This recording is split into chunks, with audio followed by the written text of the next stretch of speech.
नमस्ते दोस्तों, स्वागत है आपका इस दिव्य यात्रा में जहां हम नवरात्रि के 9 दिनों की महिमा को विस्तार से जान रहे हैं।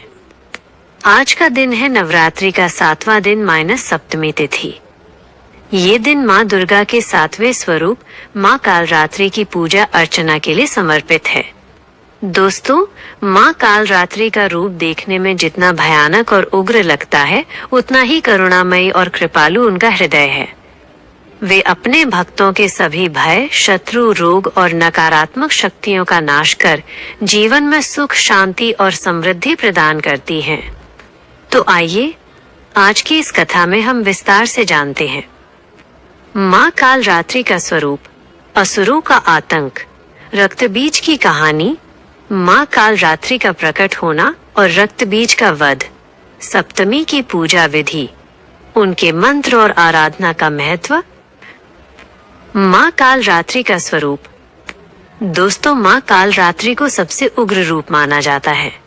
उनका शरीर श्याम वर्ण यानी काला है, बाल बिखरे हुए और नेत्र अत्यंत भयानक हैं। वे 4 भुजाओं वाली हैं। एक हाथ में वज्र, एक हाथ में तलवार और बाकी 2 हाथों से वे भक्तों को वरदान और अभय देती हैं। उनका वाहन गधा है। भले ही उनका रूप भयंकर लगे, लेकिन भक्तों के लिए वे स्नेह और करुणा की मूर्ति हैं। इसी कारण उन्हें शुभंकारी भी कहा जाता है।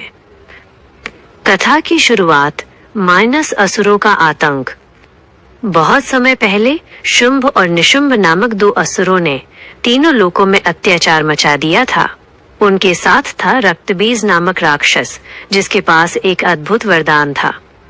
ये तीनों राक्षस दिन रात पाप और अन्याय फैलाते, देवताओं को सताते और ऋषि मुनियों को यज्ञ करने से रोकते। स्वर्ग, पृथ्वी और पाताल तीनों ही लोग उनके आतंक से कांप उठे। अंततः सभी देवता भगवान शिव और भगवान विष्णु के पास पहुंचे और कहा, माइनस, हे प्रभु, अब हमारी रक्षा कीजिए। ये राक्षस धर्म और संसार दोनों को नष्ट कर देंगे। भगवान शिव ने शांत स्वर में उत्तर दिया, माइनस, देवी शक्ति ही इनका अंत करेंगी। माँ दुर्गा का प्रकट होना। देवताओं की प्रार्थना सुनकर माँ पार्वती ने अपना दिव्य तेज प्रकट किया और देवी दुर्गा के रूप में अवतरित हुई। माँ दुर्गा ने शुंभ और निशुंभ का संहार किया, लेकिन सबसे बड़ी समस्या थी रक्तबीज। रक्तबीज का वरदान।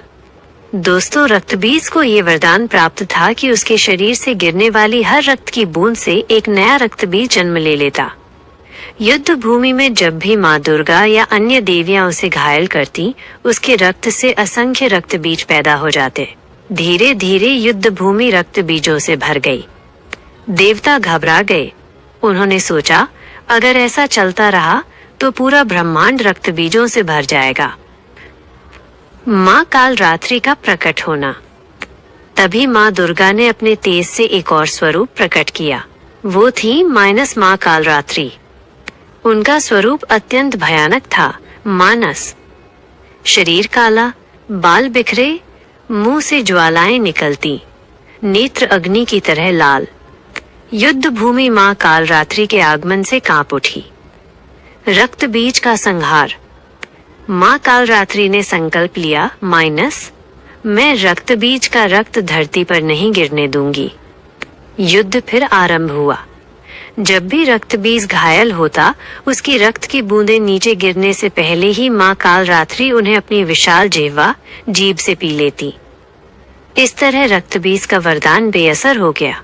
धीरे धीरे वो निर्बल होता गया और अंततः माँ कालरात्रि ने उसका वध कर दिया। तीनों लोकों में फिर से शांति स्थापित हुई। देवताओं ने माँ कालरात्रि की स्तुति की और उनका आभार व्यक्त किया। सप्तमी तिथि पर पूजा विधि। दोस्तों, यही कारण है कि नवरात्रि की सप्तमी तिथि माँ कालरात्रि की पूजा को समर्पित है। पूजा की विधि इस प्रकार है। 1. प्रातः स्नान करके स्वच्छ वस्त्र धारण करें। 2. पूजा स्थल को गंगा जल से शुद्ध करें। 3. माँ कालरात्रि की प्रतिमा या चित्र स्थापित करें। 4. उन्हें गंगा जल से स्नान कराएं। 5. कुमकुम, रोली और अक्षत अर्पित करें। 6. धूप दीप जलाएं और आरती करें.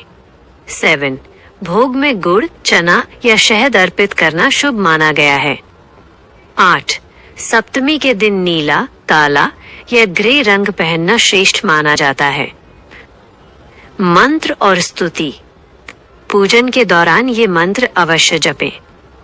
ओम देवी कालरात्रे नमः.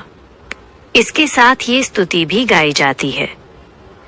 जय त्वं देवी चामुंडी, जय भूतार्ति हारिणी, जय सार्वगते देवी कालरात्रि नमोस्तुति.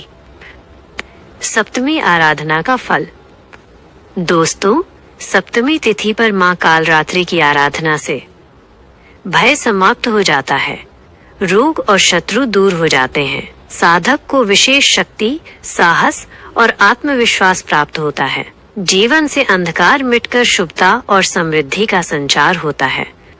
दोस्तों, मां कालरात्रि की ये कथा हमें ये सिखाती है कि चाहे अंधकार कितना भी गहरा क्यों न हो, अगर हम श्रद्धा और विश्वास के साथ देवी शक्ति का आह्वान करें तो हर संकट, हर राक्षस और हर नकारात्मक ऊर्जा का अंत निश्चित है. तो दोस्तों, इस नवरात्रि सप्तमी पर मां कालरात्रि की पूजा अवश्य करें और अपने जीवन से भय और अंधकार को दूर भगाएं. जय मां कालरात्रि, जय मां दुर्गा.